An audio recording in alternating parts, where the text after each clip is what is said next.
Welcome to రాజనీతి.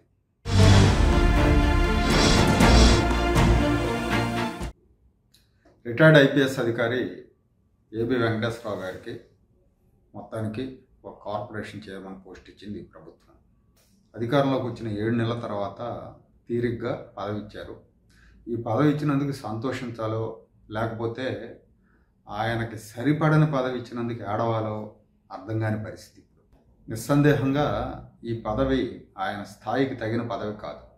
ఏబీవీకి ఏ పదవి ఇవ్వలేదని జనం అంటున్నారనో లేదంటే కేడర్ కన్నీళ్లు తుడవటానికో ఈ పదవి ఇచ్చినట్టుగా మనకు కనిపిస్తూ ఉంది. ఇది ఆయన సమర్థతకు తగిన పోస్ట్ కాదు.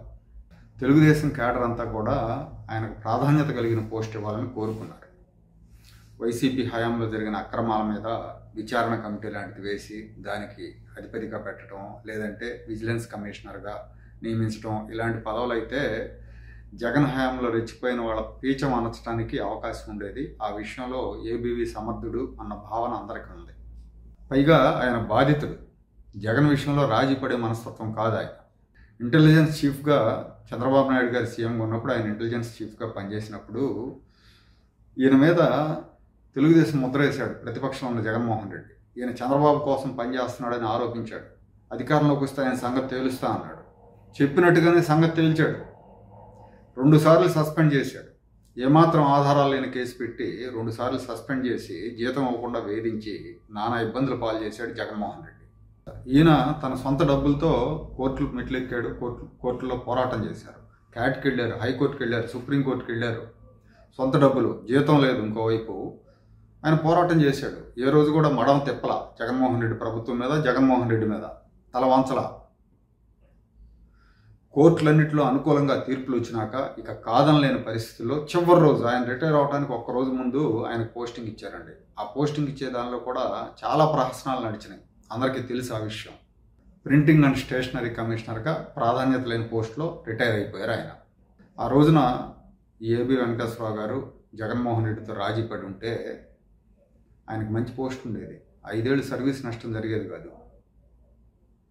చాలామంది సన్నిహితులు చెప్పారు ఆయనకి, ఒకసారి ఇల్లు కలువు, సీఎంఏ కదా, మాట్లాడుకుంటూ అయిపోతుంది కదా అని అంటే సమస్య లేదన్నారు ఆయన. మడం తిప్పల జగన్ మీద పోరాటంలో. అదే ఆర్పి ఠాగూర్ లాగా రాజీ పడి ఉంటే డీజీ అయ్యేవాడు. చంద్రబాబు మీద ఇంకో 4 కేసులు నమోదయ్యాయి. ఎందుకంటే జగన్మోహన్ రెడ్డితో రాజీ పడ్డాక ఏవో ఇష్యూలు అప్పట్లో చంద్రబాబు హయాంలో ఈయన కీలకంగా ఉన్నారు కాబట్టి కొన్ని విషయాలు తెలుసుకునేవాడు, ఇంకో 4 కేసులు పెట్టేవాడు. కానీ ఆ పని చేయలే ఏవి. ఒక ముఖ్యమంత్రి మీద, ఒక ప్రభుత్వం మీద పోరాడారు ఆయన. ఒక వ్యక్తిగా ఏ అండ లేకుండా పోరాడారు ఆయన. అందులో ఇతను దేశంలోనే ప్రమాదకరమైన సీఎం. ఆ విషయం అందరికీ తెలుసు. తలుచుకుంటే ఎంత ఘోరమైనా చేయగలిగిన సత్తా ఉన్నాడు, తెగింపు ఉన్నాడు, మొండోడు. దీనికి చాలా ఉదాహరణలు ఉన్నాయి. ఎంపీని రఘురామకృష్ణరాజుని సిఐడి కస్టడీలో చంపించే ప్రయత్నం చేశాడు. ఇప్పుడు ఆయన కేసు పెట్టాడు. ఒక ఎంపీని పోలీసులతో చంపించే ప్రయత్నం చేయటం అంటే ఎంత దుస్సాహసం. అలాగే ఒక సినిమా నటిని ముంబై నుంచి పట్టుకొచ్చారు. వీళ్ళు అనుకున్నదే తడవగా పట్టుకొచ్చారు, కేసులు పెట్టారు, బెదిరించారు, 40 రోజులు జైల్లో పెట్టారు. అంటే ఒక పారిశ్రామికవేత్త తరపున సుపారీ తీసుకుని వ్యవహరించినట్టుగా ఉంది ఇది. అంటే ఏదైనా చేయగల సమర్థుడు అతను. దాని సమర్థనాలు ఇంకేదైనా నాలో నాకు సరైన పదం కూడా దొరకలేదు, కానీ ఏదైనా చేయగలిగిన దుర్మార్గుడు ఇతను. అలాంటి దుర్మార్గుడికి వ్యతిరేకంగా మడం తిప్పకుండా పోరాటం చేశాడు ఏబి. ఈ ప్రభుత్వం ఏర్పాటైన తర్వాత, చంద్రబాబు నాయుడు గారు ముఖ్యమంత్రి అయిన తర్వాత తొలి 3-4 నియామకాల్లో ఏబి వెంకటేశ్వరరావు గారి నియామకం ఉంటుందని అందరూ ఆశించారు, అందరూ ఊహించారు కూడా. కానీ అలాంటిదేం జరగలేదు. 7 నెలల తర్వాత కార్యకర్తల నుంచి వస్తున్న ఒత్తిడి, ఏబీవీకి పెరుగుతున్న సానుభూతి, వీటన్నిటినీ గమనించి తప్పనిసరి పరిస్థితుల్లో ఈ పదవి ఇచ్చినట్టుగా మనకు అనిపిస్తూ ఉంది. జగన్ అరాచక పాలనలో 5 ఏళ్లు తెలుగుదేశం కార్యకర్తలు, నాయకులు చాలామంది కష్టాలు అనుభవించారు. కేసులు, హత్యలు, దారుణాలు, అరాచకాలు, దాడులు ఇవన్నీ జరిగినాయి. ఏబీవీ కూడా అదే స్థాయిలో కష్టాలు అనుభవించారు అనుకోవాలి. ఒక ఐపీఎస్ అధికారికి చివరి 5 ఏళ్ళు చాలా పీక్ డీజీ పొజిషన్కి వస్తారు. అలాంటి పరిస్థితుల్లో చివరి 5 ఏళ్ళు ఆయనకు పోస్టింగ్ లేదు, డబ్బులు ఖర్చు అయినాయి, జీతం లేదు. ఏపీలో గతంలో ఏ అధికారిని వేధించినంతగా ఈయన వేధించింది జగన్ ప్రభుత్వం. కానీ మడం తిప్పల. అలాంటి వ్యక్తికి సరైన పోస్ట్ ఇవ్వకుండా అవమానించింది ఈ ప్రభుత్వం. పోలీస్ శాఖలో సివిల్ వర్క్స్ను అజమాయిషీ చేసే పోస్ట్ ఇది, పోలీస్ హౌసింగ్ కార్పొరేషన్ చైర్మన్ అంటే. పోలీస్ క్వార్టర్లు, పోలీస్ స్టేషన్ల నిర్మాణాలు చూసే పాలనతో ఏమాత్రం సంబంధం లేని పదవి. గత వైసీపీ ప్రభుత్వంలో చిరంజీవి రెడ్డి అని ఒక మండల స్థాయి నాయకుడికి పదవి ఇచ్చారు. అట్లాగే అంతకుముందు చంద్రబాబు నాయుడు గారి ప్రభుత్వంలో నాగుల్ మీరా అనే ఒక ద్వితీయ శ్రేణి నాయకుడికి పదవి ఇచ్చారు. అంటే వాళ్ళని నేను తక్కువ చేయట్లేదు కానీ, బట్ గత ప్రభుత్వాలు ఆ రేంజ్ ఉన్న వ్యక్తులకు ఇచ్చిన పదవిని ఇప్పుడు ఐపీఎస్ వెంకటేశ్వరరావు గారికి ఇచ్చారు. అంటే ఏబీ పట్ల వీళ్ళ దృక్కోణానికి ఇది నిదర్శనం అనుకోవాలి. ఈ ప్రభుత్వంలో జగన్ పాలనలో అరాచకాలకు పాల్పడిన అధికారులు, అవినీతికి పాల్పడిన అధికారులకు చాలామందికి మంచి మంచి ప్రయారిటీ కలిగిన పోస్టింగ్లు ఇచ్చారు. మీడియాలో డజన్ల కొద్దీ కథనాలు వచ్చినాయి.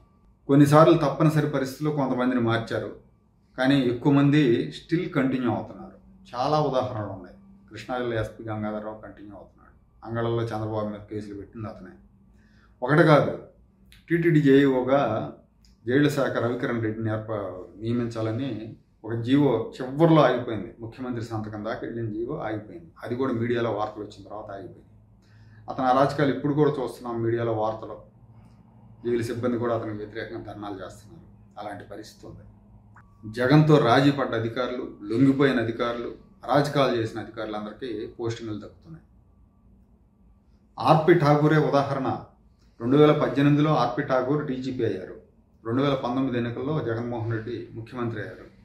ఆ ఎన్నికల సందర్భంగా ఎన్నికల సంఘం ఠాకూర్ని తప్పించింది, విధుల నుంచి తప్పించింది.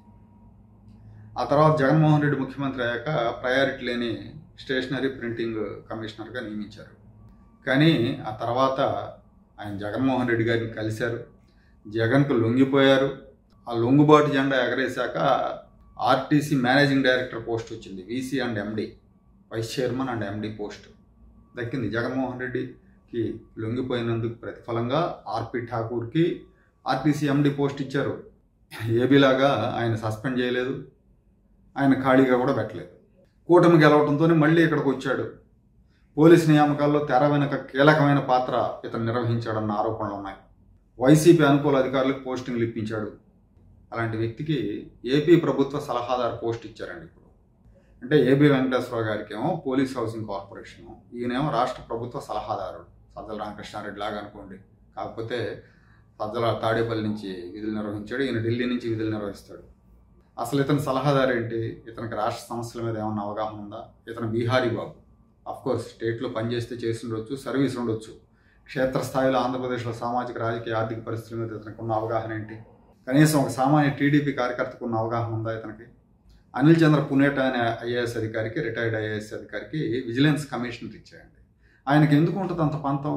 వైసీపీ హయాంలో జరిగిన అక్రమాల మీద విజిలెన్స్ విచారణ జరిపి నిగ్గుదేల్చి నిందితులను శిక్షించాలనే పంతం, పట్టుదల ఎందుకు ఉంటుంది అతనికి? ఇవన్నీ పునరావాస పోస్టింగ్ లాగా వాళ్ళకి మంచి మంచి ప్రయారిటీ పోస్టింగ్లు ఇచ్చారు. అంటే అసలు ఈ అక్రమాలను నిగ్గుదేల్చే పట్టుదల చంద్రబాబు కూడా లేదా అనిపిస్తుంది ఈ నియామకాలు చూసిన తర్వాత. ఏబీవీకున్న పంతం, పట్టుదల, రాజకీయ అవగాహన, సామాజిక అవగాహన ఈ అధికారులకు లేదని ఖచ్చితంగా చెప్పవచ్చు. కానీ చంద్రబాబు నాయుడు గారు ఎందుకు కానీ తన రాజకీయ జీవితంలో ముందు నుంచి కూడా సమర్థులకు అవకాశం ఇవ్వడంలో వెనకడుగు వేస్తూ ఉంటారు. ఆచి తూచి బురదలో అడుగేసినట్టు అనర్హులను అందలం ఎక్కిస్తారు. సమర్థులు, యోగ్యులు అనుకున్న వాళ్ళకి అన్యాయం చేయడంలో ఈయనకి దిట్టగా పేరుంది. బహుశా సమర్థులంటే భయమా ఏంటి అనేది ఒక అనుమానం నాకు. ఈసారి ఎన్నికల్లో చాలామంది చంద్రబాబు నాయుడు గారి ఈ వైఖరి తెలిసినప్పటికీ, చాలామందికి అవగాహన ఉన్నప్పటికీ తెగించి పనిచేయడానికి కారణం ఏంటంటే జగన్మోహన్ రెడ్డి అరాచక పాలన, నారా లోకేష్ గారు. లోకేష్ చంద్రబాబు లాగా రాజీ పడే ధోరణి కాదు. ఈయన కంప్లీట్గా ఈయనకి డిఫరెన్స్ ఉంది, చాలా గట్టిగా ఉంటారు అనే ఒక నమ్మకం. అరాచకుల పీచ మనుస్తాడు, నమ్మకున్న వాళ్ళకి న్యాయం చేస్తాడనే ఒక నమ్మకం. కానీ జరుగుతున్న పరిణామాలు అయితే అలా కనిపించట్లేదు. గత 7 నెలలుగా చూస్తే వైసీపీ పెద్ద నాయకుల విషయంలో, పెద్ద నాయకులు చేసిన అరాచకాల మీద చర్యలు తీసుకునే విషయంలో పెద్దగా పురోగతి అనిపించట్లేదు. ఏదో చిన్న చిన్న నాయకుల మీద కేసులు పెడుతున్నారు, మేము చేస్తున్నాం కదా అని చెప్తున్నారు. ఇంకా ఏం చేయాలంటున్నారు. కొడాలి నాని, పెద్దిరెడ్డి రామచంద్రారెడ్డి లాంటి వాళ్ళ మీద ఇంతవరకు కేసు లేదు. జగన్మోహన్ రెడ్డి అక్రమాల మీద విచారణ కమిటీ వేస్తే కనీసం ఇంకో డజన్ కేసులు నమోదవుతాయి. అదాని కేసులను దొరికిపోతాడు. మైనింగ్, ఇసుక, మద్యం వీటన్నిటిలో దొరుకుతాడు.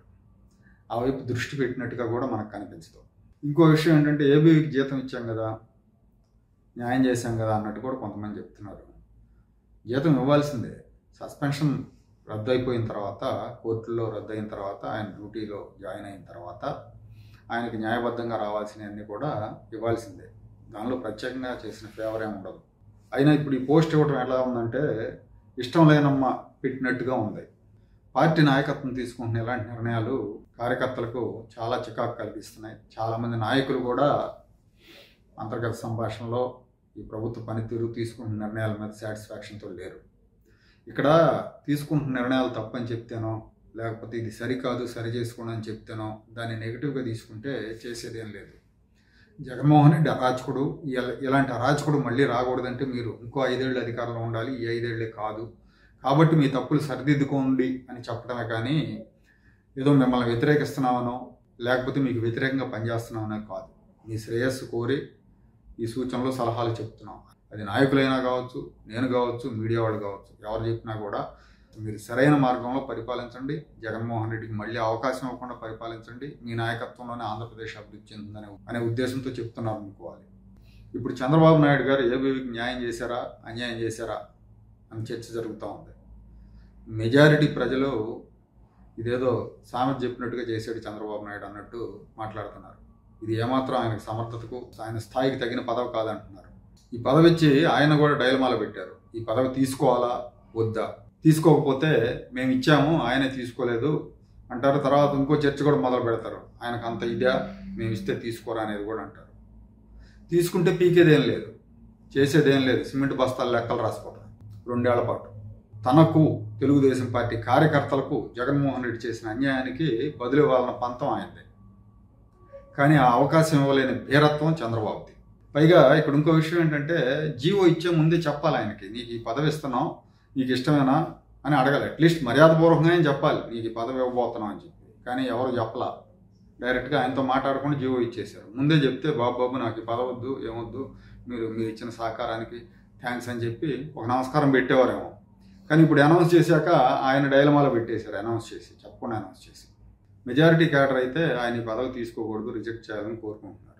ఏబీవీ గారు ఏ పదవి తీసుకోకుండా ప్రజల్లోకి వెళ్ళి జగన్మోహన్ రెడ్డి పాలనలో జరిగిన అరాచకాలు, దుష్ఫలితాల మీద కనుక దృష్టి పెడితే రాష్ట్రంలో ఆయన ఒక స్ట్రైకింగ్ ఫోర్స్గా ఉండే అవకాశం ఉంది.